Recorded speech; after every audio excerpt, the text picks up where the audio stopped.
The name of this story is Corduroy. Don Freeman wrote the story and drew the pictures. You can follow along in your book. Just turn the page every time you hear this sound.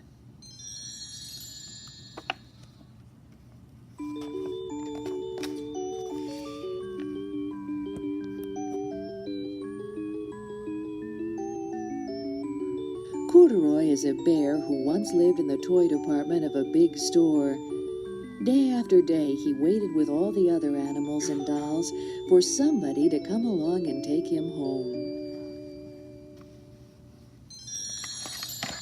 The store was always filled with shoppers buying all sorts of things, but no one ever seemed to want a small bear in green overalls. Then one morning, a little girl stopped and looked straight into Corduroy's bright eyes. "Oh, Mommy," she said, "look, there's the very bear I've always wanted." "Not today, dear," her mother sighed. "I've spent too much already. Besides, he doesn't look new. He's lost the button to one of his shoulder straps."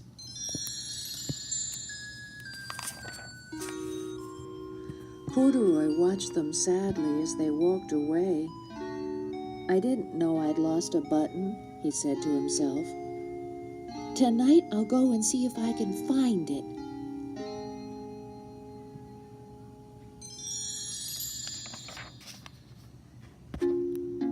Late that evening, when all the shoppers had gone and the doors were shut and locked, Corduroy climbed carefully down from his shelf and began searching everywhere on the floor for his lost button.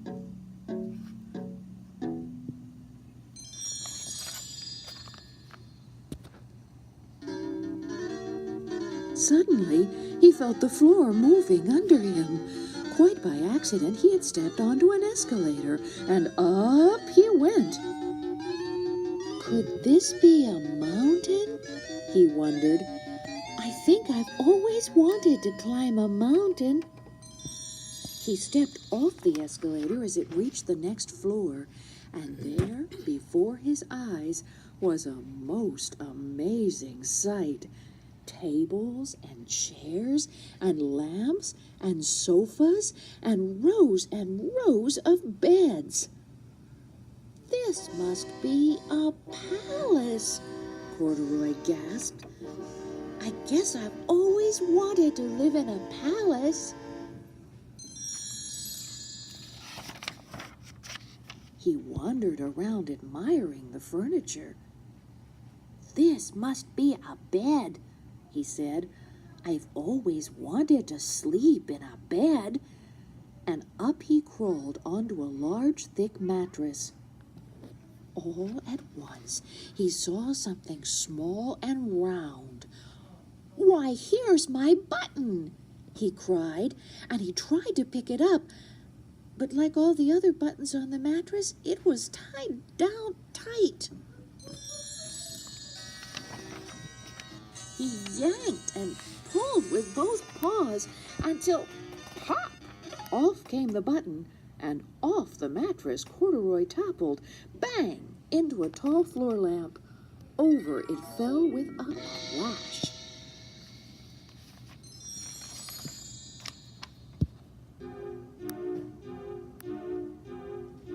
Corduroy didn't know it, but there was someone else awake in the store. The night watchman was going his rounds on the floor above. When he heard the crash, he came dashing down the escalator. "Now, who in the world did that?" he exclaimed. "Somebody must be hiding around here." He flashed his light under and over sofas and beds until he came to the biggest bed of all, and there he saw two fuzzy brown ears sticking up from under the cover. "Hello," he said. "How did you get upstairs?"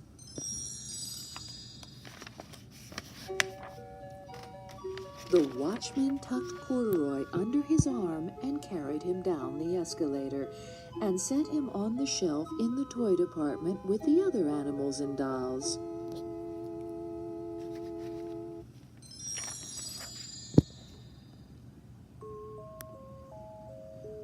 Corduroy was just waking up when the first customers came into the store in the morning, and there, looking at him with a wide, warm smile, was the same little girl he'd seen only the day before.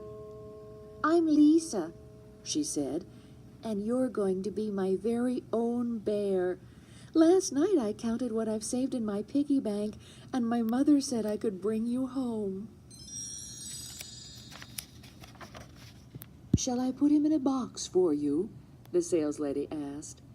"Oh, no, thank you," Lisa answered, and she carried Corduroy home in her arms.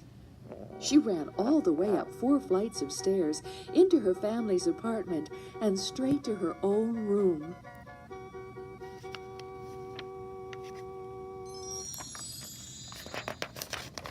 Corduroy blinked.